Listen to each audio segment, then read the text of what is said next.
आज आपण 3 ते 4 दिवस टिकणाऱ्या खमंग खुसखुशीत ज्वारीच्या पुऱ्या बनवतोय। तर सकाळच्या नाश्त्यासाठी, मुलांना टिफिनमध्ये देण्यासाठी किंवा अगदी प्रवासात सुद्धा तुम्ही सोबत या घेऊन जाऊ शकता। मस्त अशा खरपूस दिसतायत। चटणी, लोणचं, दही कशासोबतही खायला खूप अप्रतिम अशा लागतात। तर लगेच आता कशा बनवायच्या ते पाहूया। ज्वारीची पुरी करण्यासाठी इथे मी 1.5 कप ज्वारीचं पीठ घेतलं आहे। अर्धा चमचा ओवा थोडासा हातावर असा चोळून घालूया, म्हणजे ह्याचा स्वाद छान टिकून राहतो। आता 1.5 चमचा यामध्ये बेसन घालायचंय। तर बेसन घातल्यामुळे ही पुरी खायला खूप खमंग लागते।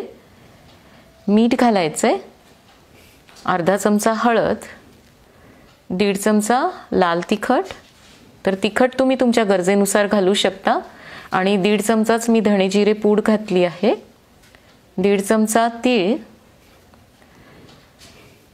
पाव चमचा हिंग, आणि इथे मी 8 ते 10 लसणाच्या पाकळ्या आणि 2 ते 3 हिरव्या मिरच्या घेऊन त्याचं वाटण करून घेतलंय, तर ते घालायचंय।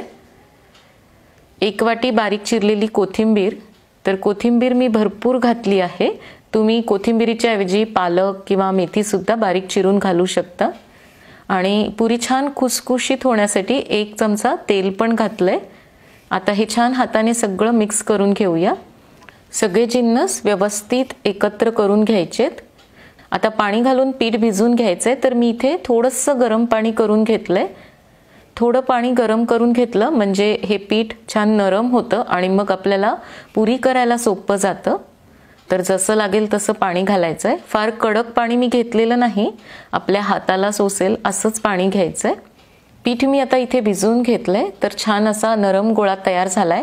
लगेच आता याच्या पुऱ्या बनवायच्या आहेत। फार वेळ हे पीठ असंच ठेवायचं नाही, कारण ज्वारीचं पीठ असल्यामुळे जास्त वेळ जर ठेवलं तर ते सैल होतं।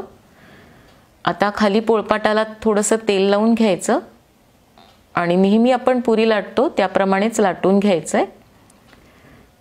तुम्ही अशीच ही पुरी ठेवू शकता किंवा मग याला अगदी गोल आकारात तुम्हाला कट करायचं असेल तर एखाद्या वाटीने किंवा डब्याच्या झाकणाने कट करून घ्यायचं।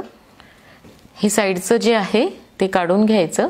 तर छान अशी गोल पुरी तयार झाली आहे। आता तुम्हाला लाटून जमलंच नाही, फार जर पोळपाटाला चिकटत असेल तर दुसरी एक सोपी पद्धत म्हणजे एक पॉलिथिन घ्यायचं, त्याला थोडंसं आधी तेल लावून घ्यायचं आणि त्यावर हा गोळा ठेवून आपण जसं थालीपीठ किंवा धपाटं थापून घेतो त्याप्रमाणेच ह्याला हाताच्या म्हणजे बोटाच्या साहाय्याने थापून घ्यायचं।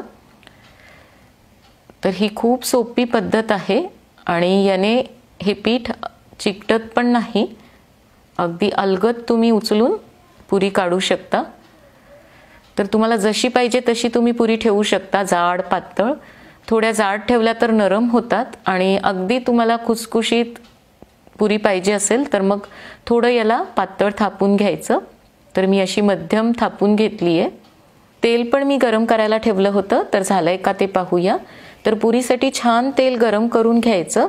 तर एक छोटा गोळा घालून बघूया, तर पाहिजे तसं अगदी व्यवस्थित तेल गरम झालेलं आहे। आता अलगद हाताने यामध्ये पुरी सोडायची आहे आणि पुरी सोडल्याबरोबर गॅसची फ्लेम मोठी ठेवायची आणि त्यावर असं झाऱ्याने तेल सोडायचं, म्हणजे पुरीला दोन्ही बाजूने हीट मिळते आणि पुरी छान व्यवस्थित फुगते। तर तुम्ही आता इथे पाहू शकता एकदम मस्त अशी फुगली आहे। आता गॅस कमी करायचा आहे आणि ही पुरी पलटून घ्यायची आहे आणि दोन्ही बाजूने छान सोनेरी रंगावर तळून झाली की मग काढून घ्यायची आहे। तेल व्यवस्थित निथळून घ्यायचंय। तर अशाच पद्धतीने आता सगळ्या पुऱ्या तळून घ्यायच्या आहेत आणि पुरी सोडल्यावर गॅसची फ्लेम मोठी ठेवायची आणि त्यावर झाऱ्याने तेल सोडायचं, म्हणजे पुरी छान फुगते। तर आता ही दुसरी पुरी पण आपली एकदम मस्त अशी फुगली आहे। आता मात्र गॅसची फ्लेम कमी ठेवायची आणि कमी फ्लेमवर दोन्ही साईडने ही तळून घ्यायची। तर तुम्हाला एकदम अशी छान खुसखुशीत कुरकुरीत पुरी पाहिजे असेल तर ह्याला 2-3 वेळेस उलटसुलट करायचं, म्हणजे ती खायला एकदम मस्त लागते। खायला मस्त खमंग लागतात। आंब्याच्या लोणच्यासोबत, लिंबाच्या लोणच्यासोबत, चटणीसोबत कशासोबतही तुम्ही खाऊ शकता। आणि मी आधी सांगितल्याप्रमाणे प्रवासात घेऊन जायला खूप छान ऑप्शन आहे। तर जरूर अशा पद्धतीने करून पहा. व्हिडिओ आवडला तर इतरांसोबत शेअर करायला अजिबात विसरू नका. पुन्हा भेटणार आहोत एका नवीन रेसिपीसोबत. तोपर्यंत मस्त खा आणि मस्त रहा.